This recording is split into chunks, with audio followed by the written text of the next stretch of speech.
To all my fellow teachers, school staff who have just about survived the first Monday back after the half-term break, I hope you are okay. You've got through it in one piece, and just think positively. One down, 6 more Mondays to go until summer holidays. Happy days. You can do this. And I know it's been tough today because the Sunday Scaries, the Sunday Night Fear was back with a vengeance last night.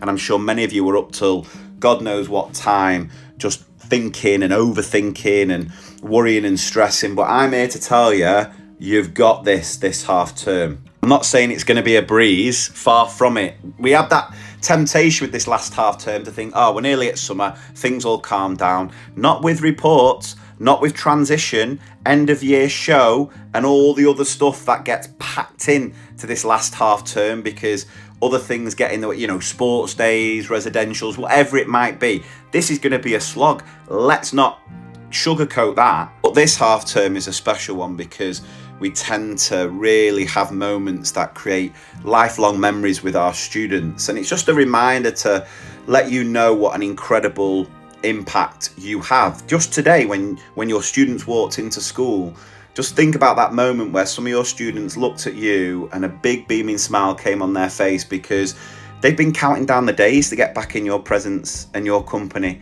because you are one of, if not the only person that makes that child feel valued and worthwhile. And that is a real privilege. And despite our education system weaponizing our goodwill and our dedication and our kindness against us to create a job that's, for so many of us, is unsustainable because of the workload, I want to try and focus on the positives. And here's the thing, by the time we finish this academic year, we will know for sure what the outlook's going to look like politically as far as education's concerned.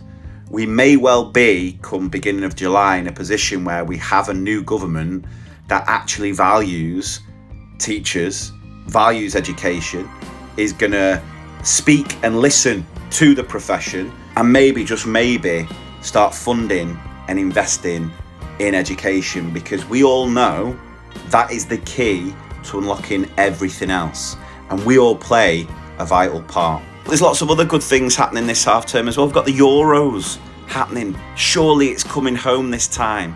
And so that will be a nice little distraction. Or, Love Island starts tonight. If that's your bag, I've gone off it over the past couple of years, but I know some people still enjoy it. And it's important to have those, not distractions, but it's important to have those things going on in your life that allow you to switch off, recharge and rest up.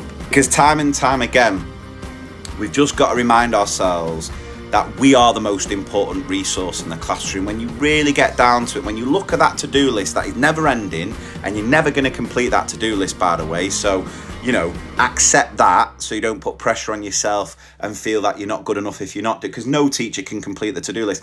But if you actually break it down, so many of the tasks, so much of what's expected of us as teachers don't actually have that much of an impact on teaching and learning. The one resource that does have the biggest impact is you.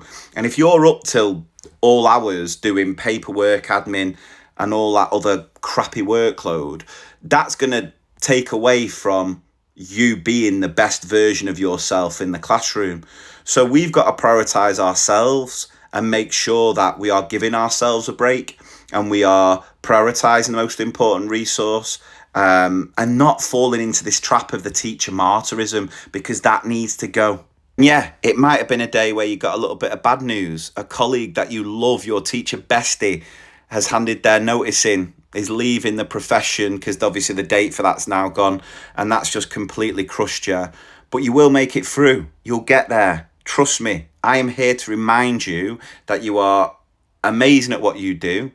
You're probably not told anywhere near enough how amazing you are at what you do. And I'm sure I speak on behalf of your students when I say that they think you are doing an absolutely brilliant job. So yeah, just keep it up. And it's a reminder that it's our broken education system that makes us all feel like we're never good enough, that we're crap at what we do, and a constant failure.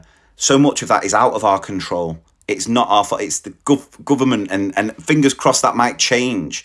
All we can strive for is that everyday excellence. Can we be our very, very best on that given day? And as long as you can say you have done, you're doing your best, you're doing a cracking job, and keep going.